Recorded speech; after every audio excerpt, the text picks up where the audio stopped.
Hermie Rorschach. What is it, Ma? Get in here and clean up this mess. You spilled ink all over everything. Ma, it's not a spill. It's a carefully designed ink blot intended to get around psychological defenses and seek the truth of our secret selves. I'm gonna be famous, Ma. It's gonna be called the Hermie blot. Stupid kid. Hermie blot sounds like a sexually transmitted disease. You call it the Rorschach test. Your father, may he rest in peace, he could paint happy trees and landscapes. Summer, fall, whatever you wanted. The joy of painting, he called it. Somebody's going to steal that name someday. But Ma, my ink blots can unlock the human condition. What? This thing? A rabbit dragging a human corpse up a hill? Is that what you see? That's what it is. And this one's a cat juggling severed heads. And this one is a bear who's been shot and is bleeding out while he tries to call his wife to say goodbye, but she's over here having sex with a mailman who's a wolverine. Ma, you're psychotic. True. My friend Estelle says I'm like a mind reader. No, Ma, you're like a stone-cold killer, like a human furnace full of blood. Me? You sit here all day making pictures of rabbits dragging corpses, and I'm the one who needs help? Enough. You clean this up. I have to take sharp pieces out of an alarm clock and use them to kill a drifter. I feel like this could be a musical. Am I wrong, Rorschach the musical? Just sit with that idea and tell me what you think of it. And now he keeps seeing a map of the United States. Every time he looks at a map of the United States, Colin McEnroe. I think it could be a musical. I really need this blot. I've gotta have this blot. It's gonna tell me who's crazy and who's not. See, I've got you up. It's practically started at this point. All right, so we have a lot of things to say today beyond the things that we've just said about Rorschach blots, Rorschach tests. This is something that we use conversationally all the time, but we don't really necessarily, it turns out, have much of a grasp of what this is, where it came from, how it works, how well it works, or how well it doesn't work. It is pretty much all over the place. I mean, if you were transfixed by the video for Crazy, the Gnarls Barkley song, you saw animated Rorschach blots, and that's because CeeLo Green, the singer on that song, had been given a Rorschach test when he was a troubled teen. If you follow things like Watchmen, the comic book by Alan Moore, you know there's a character named Rorschach. And then more than that, and we'll be talking about this a little bit later in the show, everybody, including pointy-headed pundits like me, are constantly using the term, Hillary Clinton's a Rorschach blot for, what you actually think about America or something like that, right? And Hillary Clinton herself has claimed that she is a Rorschach blot. But it's not just Hillary Clinton. It's just like everything's a Rorschach blot. But what really is a Rorschach blot? Well, we are fortunate to have with us the author of The Ink Blots, Herman Rorschach, Herman Rorschach and his iconic test and the power of seeing. Damian Searles joins us. Welcome to the conversation. Thanks, and to the musical. To the musical, yeah. I feel like we might have something here, Damian. We'll talk. My people will call your people. So your book begins on a rather chilling and bracing note, but it's really terrific. So this guy is taking a test for employment, and the employment involves working with children, and he's already passed all kinds of screening devices that might be used in that situation. I think there's the Minnesota Multiphasic Personality Test. He's fine with that. There's something called the TAT, where you're basically writing a little story about an image you see. He's fine. His answers are a little kind of anodyne, but they're not, alarming in any way. He hasn't really pinned the needle or worried anybody at all. And then he gets to the Rorschach test. And what happens? Well, so what happens is that the examiner shows him 10 cards, one at a time, that have symmetrical ink blots on them, and says, what do you see? So it's not about how do you present yourself in an interview. It's not about what do you want to tell me your personality is. It's not about what kind of story are you going to make up. It's just this task of perceiving something visual that's not really like anything you've seen before. And there's no sort of context or information about what you're supposed to be seeing. It's just, okay, what is this? And as often happens, someone who is able to sort of keep it together on all sorts of other tests and conversations that he had control over was just thrown for a loop by this task and starts saying these horrible, violent, and also kind of detached from reality things that he sees in the blots.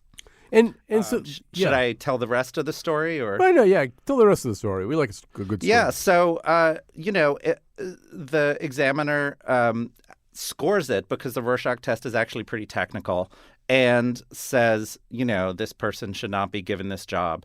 And 10 years later, some other therapist gives her a call and says, "Oh, are you familiar with the patient so-and-so who, I've been seeing?" And she's like, "Oh, yeah, I remember him." And says a little bit about what she's able to say. And the other therapist says, "You got all that from a Rorschach test. I thought it was just tea leaves."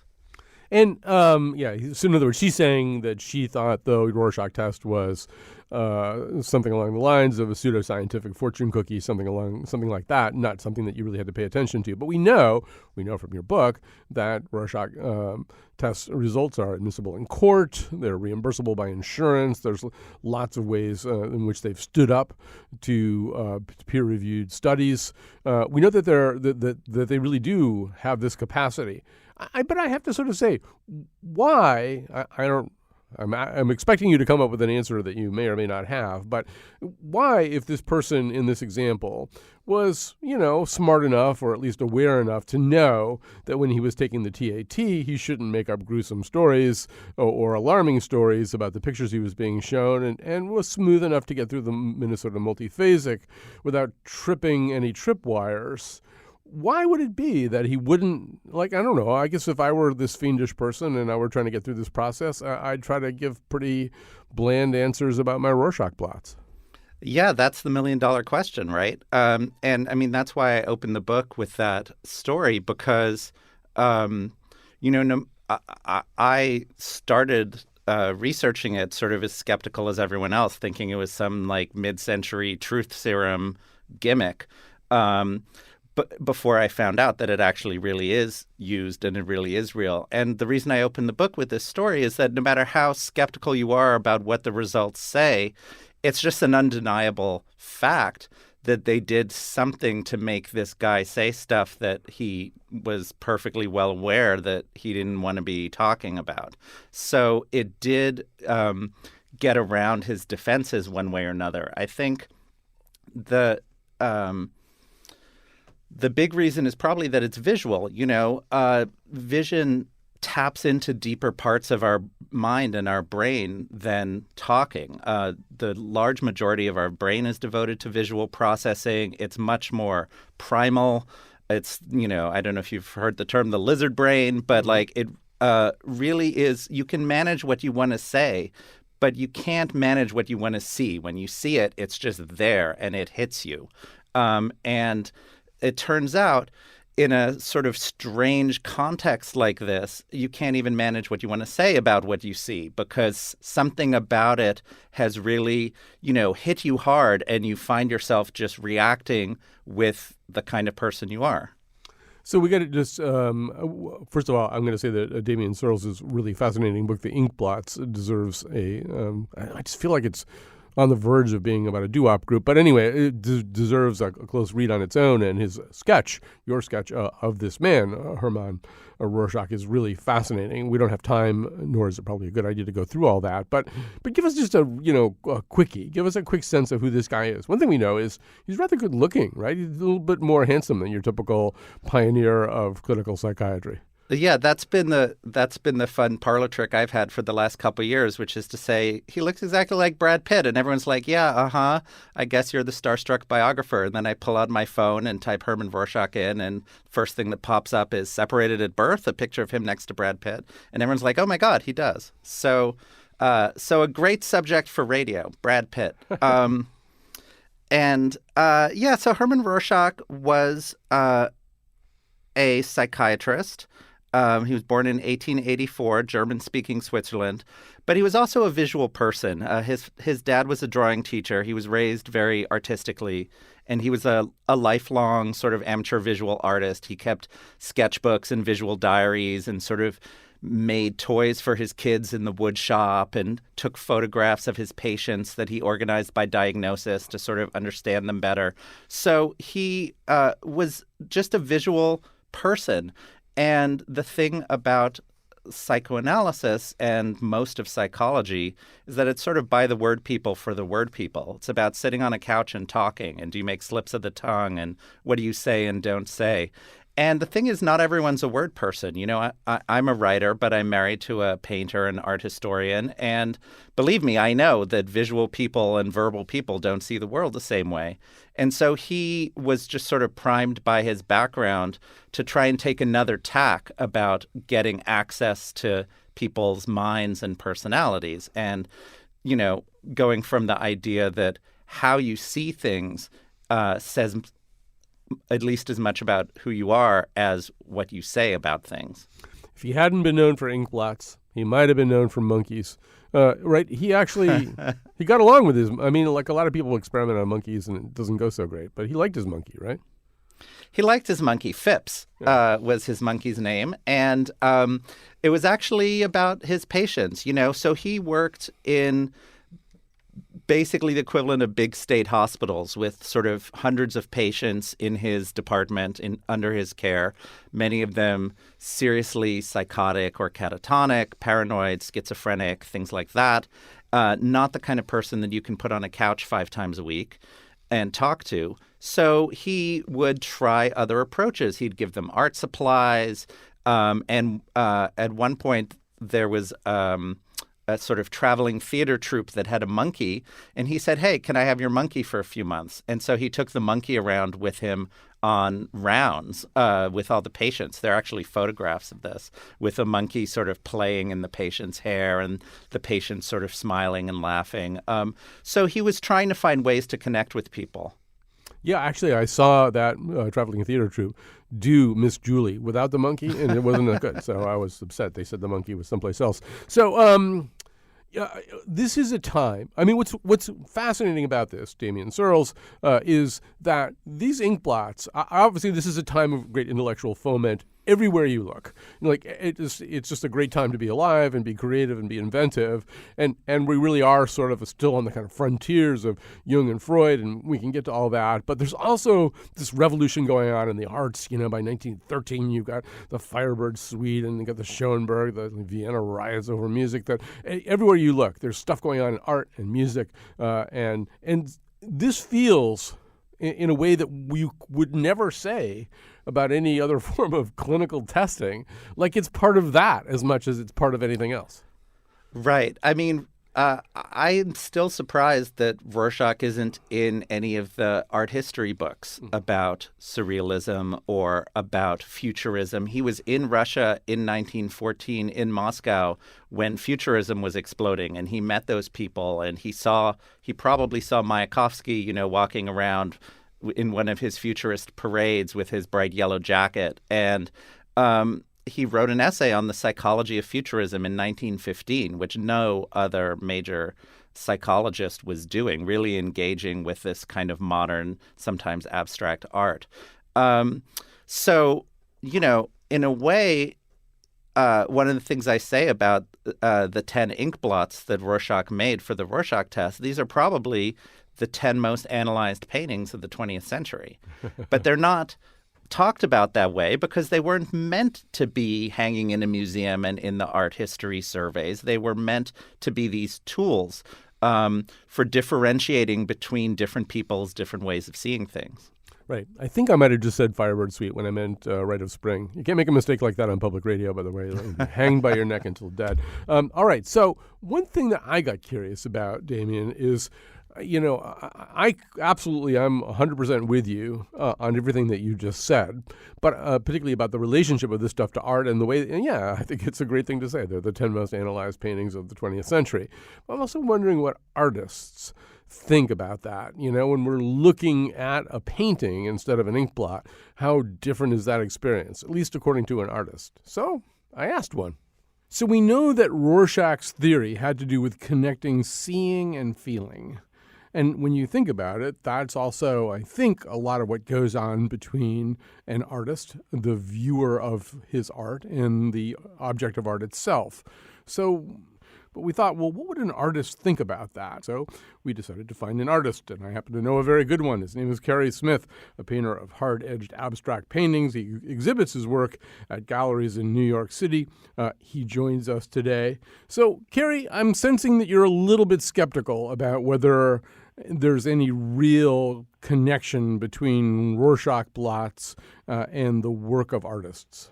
Well, the big difference as I see it, cutting to the chase, is that his Rorschach images were made with random accidental folding of paper. I understand he made numerous of these and that tried to find the ones that would be most effective. But the big difference with most, let's say, painters is that painters are actually making humanly made marks that carry with them less accidental energy and more, in comparison, human energy, which is the big difference for me, and why, in fact, I've never really been interested visually, on a visual level, in the Rorschach imagery. Although, I mean, I think there was some intentionality in what Rorschach did, but I take your point. So I'll make the argument that there might be kind of an interesting set of connections. Rorschach seemed to be looking for some kind of direct path between perception and then the stirring up of our emotions that are not necessarily even coded for words initially. And trying to connect my perception of what's on the wall with a set of emotions inside me and a set of intentions that the artist had. It's not exactly the same as Rorschach, but there's an attempt anyway to use visual impact to stir up feeling. Well, yes, and also no. Yeah. Yes, and different. Yeah, okay. So the thing is that the artist, like you listen to a great Bob Dylan song and you can feel the years of him honing his craft, let's say, but what you find is that you come to understand this person who is in this struggle to find something that the artist is giving to the world, giving to the universe, something they're trying very hard to kind of perfect, let's say.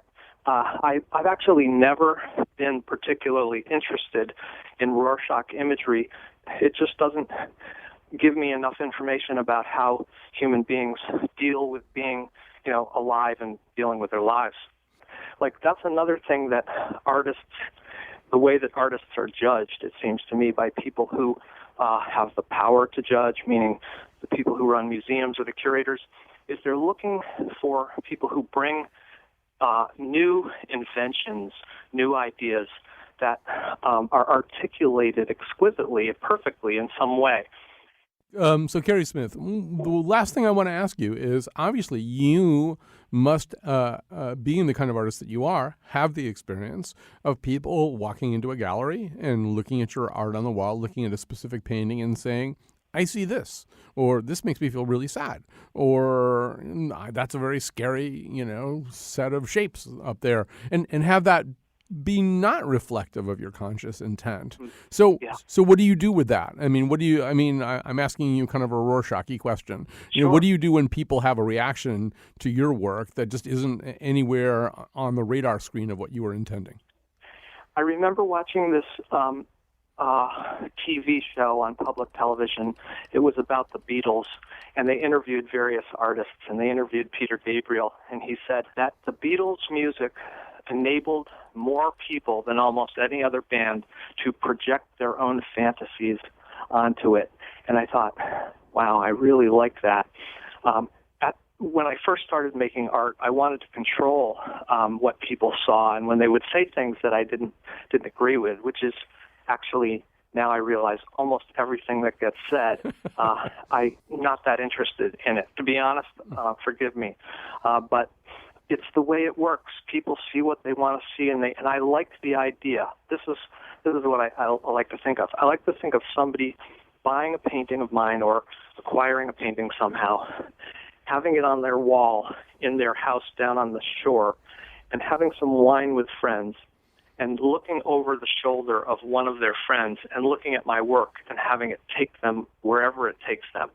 And I think that if you are intensely involved and letting all of the burners, your mind and your heart, act as deeply as you can, and all the decisions that you make are coming from a place of honesty with yourself, then the likelihood of you making something that will affect people is greater. So I always told my students is that be involved. End of story. Mm-hmm. That's a great place for us to end, too. Carrie Smith, a painter of hard-edged abstract paintings who exhibits his work at galleries in New York City. Carrie, I know you're a busy man. Thank you for your time today. Most welcome, Colin. Take care. Okay, thanks a lot, man. Bye-bye. Bye-bye. So that was a conversation that was recorded, in fact, yesterday, and it's edited, it's sprawled all over the place. We talked about Jackson Pollock and Cy Twombly and Saul LeWitt and Barnett Newman and I don't know what else. But we're swinging back now to Damien Searles. He's the author of The Ink Blots, Hermann Rorschach, his iconic test, and the power of seeing. So, Damien, I'm feeling as though Hermann would be a little bit upset with some of the things that Carrie Smith is saying. I'm guessing from your book that he wouldn't agree with some of the artist's critiques of him. I don't know. I think it's great that that you have an artist on the show with me, and I think that I, speaking for Rorschach, but also speaking for myself, agree with basically everything that he said, except for some of the historical information about what the blots actually are. So he was a visual artist and did shape the ink blots. They aren't just random. They aren't just folded. They aren't just black. I mean, there are different colors on some of them. And even if it was partly a folding process, I mean, he was able to control it because he was a visual artist and a craftsman and sort of knew what he was aiming for.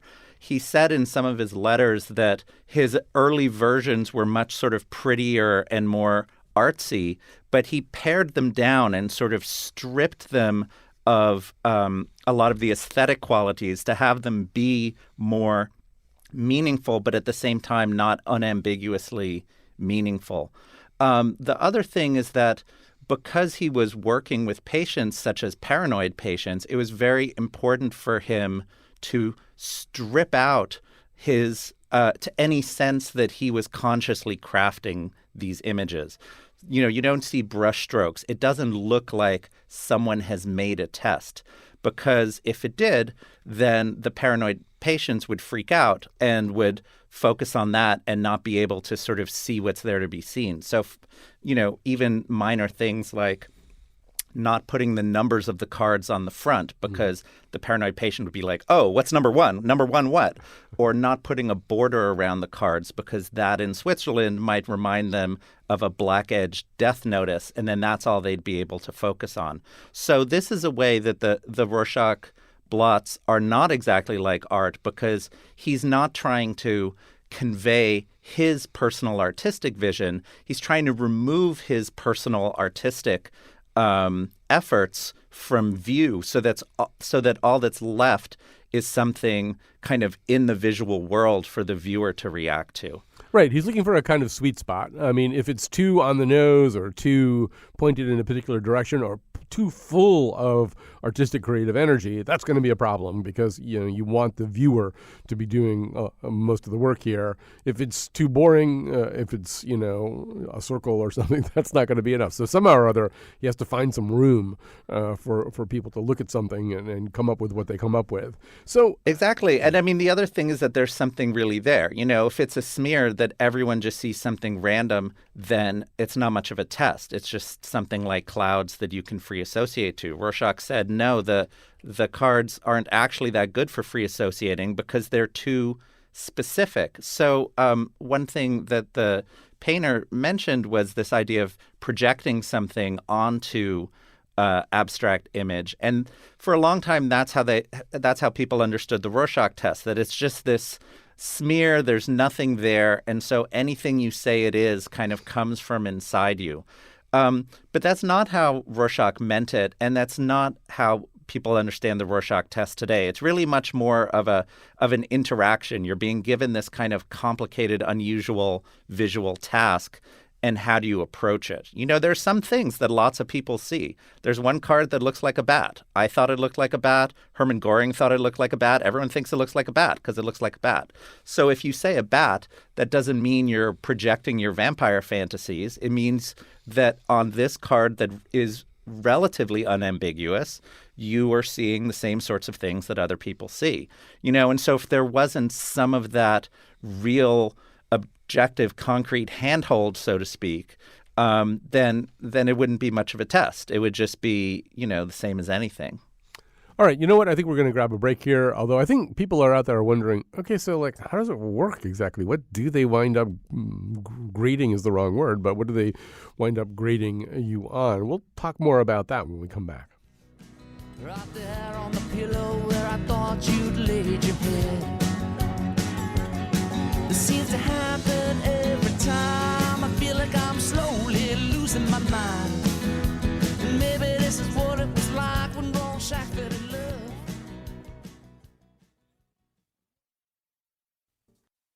All right, we're talking about the history of psychological testing, most especially so far, the history of the Rorschach test with the author of The Inkblot, Hermann Rorschach, his iconic test and the power of seeing. Damien Searles is the author of that book. And joining us in just a second will be Merve Emre, assistant professor of English at McGill. She has a book coming out on the Myers-Briggs test, which will be published a year from now, essentially, in spring of 2018. Before we get to Merve, though, I think maybe the thing that we're leaving out, and it's the thing, one of the many things that I realized represented kind of a lacuna in my understanding of all this, is what are they looking for? I mean, okay, so what is this thing? Yeah, you say it looks like a rabbit. I say it looks like a goat. You say it's this. You say it's that. So what's the difference? How do they score it? Right. So the two things that really I didn't know going into this, and most people don't know, is first of all that there are these 10 specific images that Hermann Rorschach crafted. Those from 100 years ago are still the same 10 images that are used today, that are used in every single Rorschach test that's ever given. But the other thing is that it's really not so much about what you see as it is about how you see. And that makes the whole thing just automatically sound a lot more plausible. If you can't fit pieces of a complex whole together in a way that makes sense, you might have some cognitive challenges. That seems a lot more reasonable than that an inkblot will suddenly start making you say what drawer you hid the bloody knife in when you committed the murder, which is the vision we have from the movies. So when you give an answer, or usually several answers for each of the cards, the examiner will write them down, and then they'll go off and code them based on what kind of answer they are. So if you've described something that's the whole inkblot, then it's a whole response, and it gets coded with a W if you're doing it in English.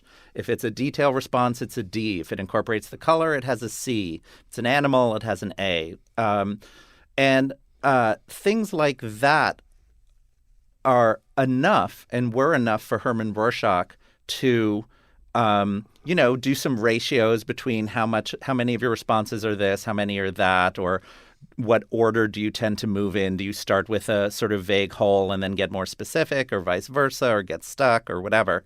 And it's those sort of numerical codes that then get plugged into various formulas that produce the results. Now, when Rorschach started, it was numerical, but it was relatively simple. And then as the decades have gone on, these formulas and codes have gotten much, much more complicated as the test is used and sort of embedded in the modern system of modern medicine and psychology to measure all these different things. But basically, it's much more about about how you've gone about the challenge of saying what you see in this image. So let's add to the conversation, as I promised before, Merve Emre, assistant professor of English at McGill University. She's joining us from Montreal, and she has a book, What's Your Type? The Secret History of Personality Testing, to be published in the spring of 2018. So, Merve Emre, first of all, welcome to our conversation. Hi, Colin. Hi, Damien. Happy International Women's Day. Oh, that's right. Don't smile when you talk to it us. Don't smile while you talk to us. Am I saying your name correctly, by the way? It's Emre. The last name is Emre, but Emre, yes, the yes. first name Merve is correct. Okay. There's an irony in Damien's book in the sense that Dr. Rorschach is German. He's living in Switzerland for a lot of this time. But the place that really goes nuts for Rorschach blots are not those places. It's the United States of America. And, I think one of the things that you've probably discovered is we just like this kind of personality testing stuff in the United States, maybe better than other places do, at least maybe at a specific time in our history. We were very drawn to that. Why would that be? Well, so I think there's a historical answer to it, and then there's a more theoretical answer to it. So historically, personality testing really boomed when the workforce expanded after World War II. And one of the things that employers were looking for was a relatively easy way of matching people to jobs. And so they were really interested in what they called these people sorting instruments that provided cheap and standardized methods for, bringing in a batch of prospective employees and saying, okay, if it was the Washington Gas Light Company, okay, you should be a typist, you should be out there reading meters, and you are management material. And so that was one of the reasons I think it was so, personality testing really captured the corporate imagination in the 40s and 50s. Today, I think it's still, often used in those corporate settings, but it's also expanded. You see it being used amongst the clergy and the church. You see it being used at colleges to help tell students what their career paths should be. You see it used on online dating sites to help match people to their true loves. And so for me, what's really interesting is the way that these tests offer people a language of the self, a vocabulary or an idiom for talking about who they are and what they want and what kinds of people they want to be. And so, Merve, I mean, that is, I think, kind of an American thing. I don't know if it's a Canadian thing, but it's certainly a United States of America kind of thing. That who I am, what makes me so special, is really more interesting to an awful lot of Americans. I'm, of course, wildly generalizing here, than what have you done or where are you from, or I don't know. There's something about that mirrors us. Yeah, and actually, I mean, I'm a New Yorker. I'm not a Canadian. I just moved here at the right time. But I think there is something distinctly American about the idea of self-actualization and the idea of happiness as being the goal to which we are all working. And it is historical too, right? The way that happiness has become enfolded into these corporate settings, which tell you that, like, not only should you work really hard, but you should work really hard at doing something that you love. Right. And, I think that's globalized over time, but you can definitely see that rhetoric or that discourse starting in the American corporation in the 40s and 50s. So, Damien, one of the things that we know, there's a chilling passage in your book. I don't know why I'm citing all the chilling passages, but there's a chilling passage in your book where at Nuremberg or pre-Nuremberg, somebody's testing Goring, and they're testing Goring with, among other things, Rorschach blots. And he's going, "Oh, this would have been great if we had these things. These are great," And so this kind of testing is... it's a double-edged sword. In some ways, it's very attractive to people who need to sort of sort out large groups of people and get them to do the things that you want them to do. And as Merve is suggesting, maybe even get them to do the things that they would be the most happy doing. On the other hand, there's something a little fiendish about it too, right? If you can sort people out by type, you're not really dealing with them as human beings. Yeah, the Rorschach comes in and out of this history of personality testing, I think, in an interesting way, because it isn't quick and easy. It isn't It doesn't yield a single number. It never did fully take off in, for example, military recruiting or corporate use, because it actually is too technical and it sort of takes too long to give and it takes too much training. But at the same time, it kind of became the icon for what personality testing means, because, there's no visual associated with Freud. But this ink blot, starting in really the late 30s, in other words, in the setup for this historical change that Merve's talking about, the Rorschach became the absolute symbol for this is the mysterious mind that new modern science is going to give us access to. People started talking about the Rorschach test as an X-ray, and what the invisible skeleton was that it was going to make visible is this idea of the personality. So at one and the same time, the Rorschach test can't quite be scaled up and used in this sort of cookie cutter setting, but it's the ultimate symbol for, scientists gaining access to the mystery of the mind. And Rorschach didn't intend it that way. He originally started making a test that he didn't even call a test. He called it a perception experiment. He was just studying, like a psychologist in a lab would, how people process visual information, and just found out in the course of giving it to all the people around him at the asylum he was working at that it was categorizing people and that it was a test and not just an experiment. And that's when he started sort of putting it on a numerical basis. But then when it came to America, it did just explode because of this cultural context that Merve's talking about, where we want some X-ray of the personality. And that's what in Nuremberg people thought it was. They didn't, the officials didn't order the tests, but the prison psychiatrist at Nuremberg happened to be the guy who had co-written the textbook on the Rorschach published in 1942. And so he thought, gold mine, here's this historically significant group of people, and now we have this great new medical technology to figure out how their minds work, what the Nazi mind really is. And so he went ahead and started giving people Rorschach tests. So, Merve, there's so many ways in which it's interesting to compare these two things. Rorschach was a man.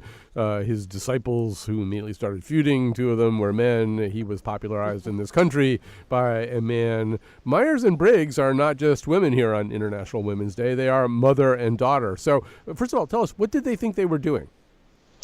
Well, it's actually different for the mother versus the daughter. So the mother basically read Carl Jung's psychological types relatively late in her life.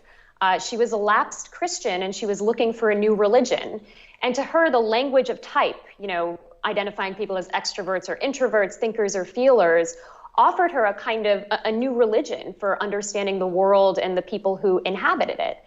And she was just very deeply devoted to Jung, in some ways in a dangerous and psychosexual way. Her daughter, on the other hand, was really a savvy capitalist who saw the ways in which the Jungian type system could be used and could be marketed to corporations. So she was the one who was very, very invested in bringing the language of type into corporations in order to fit workers to the job. And so one of the interesting things that I've been finding is that even people today tend to talk about something as systematic, as rote as Myers-Briggs, as a kind of religion. They just believe in it. And to my mind, that's very much a legacy of the way this product is the marriage of a mother's spiritual belief with a daughter's sort of secular capitalism. So that's what they both were sort of thinking, and they feuded quite a bit about whether or not the instrument should even exist in the first place. The mother was not sold on it at all. Well, Merve, there are obviously some great dissimilarities between Rorschach and Myers-Briggs, but in a way there's a little bit of a similarity in the sense that, in each case, the subject takes a certain kind of test, and then the examiner takes the results of that test and kind of recodes them or codes them into some kind of distilled product at the other end. So in the case of Myers-Briggs, Merve, it really is this four-letter type, or is it something else? Well, I think it is on a very basic level, it is this four-letter type that people have. And when you ask people, what's your type, they can sort of rehearse it very, very quickly. But like I said before, I really think what it gives people is a kind of secular language of self-understanding. And at the same time that I think it does have this dark side as a potential people sorting instrument, it also does seem to give people a real grasp on what they want. And the people that I've talked to in the course of researching this book have told me these extraordinary stories about how, they were stuck in these dead-end jobs, or they were married to people that they didn't love, or they had terrible relationships with their children. And after they took the Myers-Briggs, that was what gave them the self-understanding and the courage to make major changes in their lives. So I think it's actually liberating and empowering to people to know their type. And there's a real sort of a way in which self-discovery, or the perception of self-discovery, fuels a kind of self-creation. It helps you become a new type of person, or the type of person you want to be. All right, we're going to take a quick break. We've got one more segment to go. Both of these guests will be with us, so stay with us too. Atom bomb or giant squid, here's looking at you, kid. Rorschach, I'll always love you.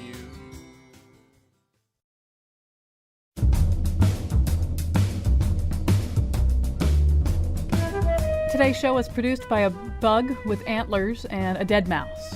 A stalk of wheat appeared in the intro, and the part of Bill Curry was played by a soft, furry rug. If you like podcasts, subscribe to the Colin McEnroe Show on iTunes, Stitcher, or TuneIn. And now, back to Colin. All right, so we're talking about two very famous types of psychological testing. One of them is the Rorschach, as summed up in the book The Ink Blots, Hermann Rorschach, his iconic test and the power of seeing by Damien Searles. He's joining us. So is Merve Imre, assistant professor of English at McGill University. Her book, What's Your Type? The Secret History of Personality Testing, will be published in spring 2018.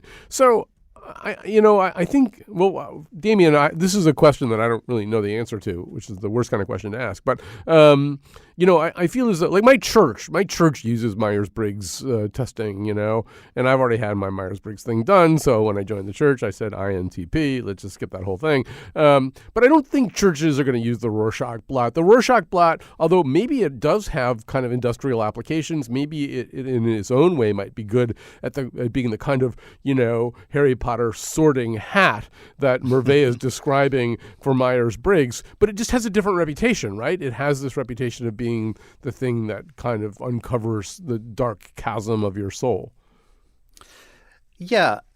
There's the reputation and then there's the reality. And, those are both interesting questions about this because, I came across this article in my research advocating using the Rorschach for really high-powered executive recruiting because since there's sort of too much time and training and cost involved, it can't be scaled up for sort of every job interview. But if you're interviewing for the new CEO of Goldman Sachs, where there's like a really big upside and downside to getting the right or the wrong person, maybe it's worth it. That's not going to happen anytime soon, partly because can you imagine the lawsuits if some wannabe executive is given a Rorschach test and then doesn't get the job?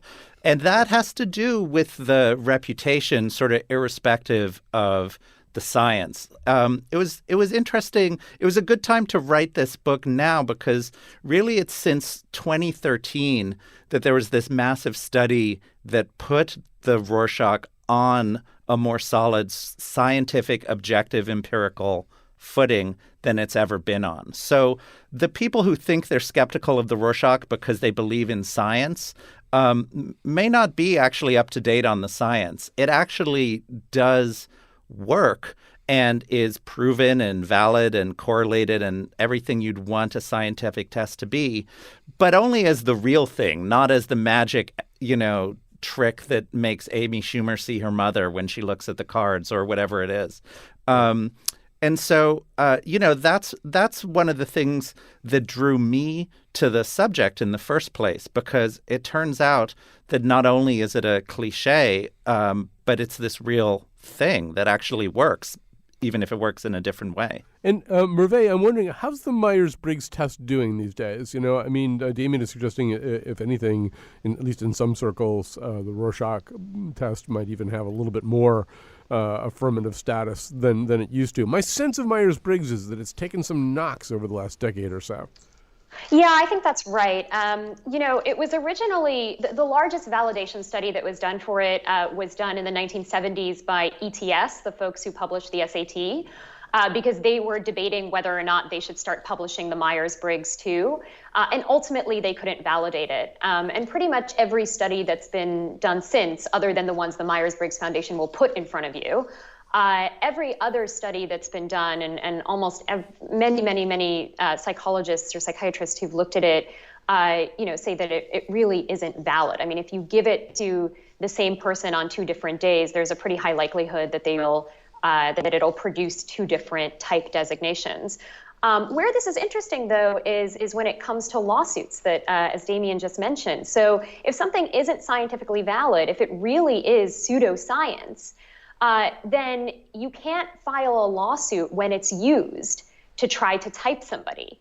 And so there have been a lot of really interesting lawsuits filed against corporations that have used personality testing to determine things like hiring or promotion or whatever. But ultimately, because it never rests on its scientific laurels, it's not something that can be held up as discriminatory. So, the lack of scientificity actually protects the instrument in unexpected ways. And that's sort of the opposite of the Rorschach test, because the Rorschach test has passed, the Dober standard and various other real-world legal standards to be admissible as evidence in court of law. So that's a big difference between the Rorschach test and Myers-Briggs. Rorschach test not only claims to be science, but is recognized as being science.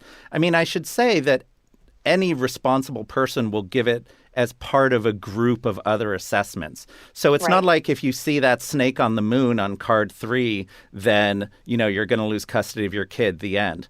It's that if someone's evaluating you, as with the case that I opened the book with that we talked about earlier, they'll interview you. They might give you an MMPI. They might give you various other tests, an IQ test, a Rorschach test along with it.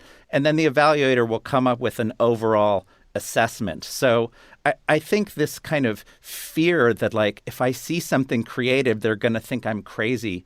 I mean, that's not how the test is really used. And Merve, I mean, I think the other big difference is that the Rorschach is designed to kind of get past your conscious self-presentation, whereas Myers-Briggs, I think, relies pretty heavily on your conscious self-presentation. In other words, if I'm taking the test, I'm answering a lot of questions about myself, and I have ample opportunity, I think, to craft those answers or cherry-pick them in some way that I might imagine would be palatable, as opposed to having to go on some hair-trigger response. Yeah, that's a really interesting question. I mean, I think it's hard to generalize about this stuff without talking about context, right? So I think the context in which you take any of these forms of assessment really, really matters to your own sort of reflexivity about yourself and who it is that you want to present. Before a Myers-Briggs test is administered, there's a pretty lengthy protocol that the test administrator has to go through, in which you encourage the test takers to answer as their true self, what Isabel Briggs Myers called your shoes off self. And I think, while some people definitely want to craft particular selves for particular purposes, other people are really committed to answering it in some kind of honest way. Damien, I find that story that you start the book with so compelling.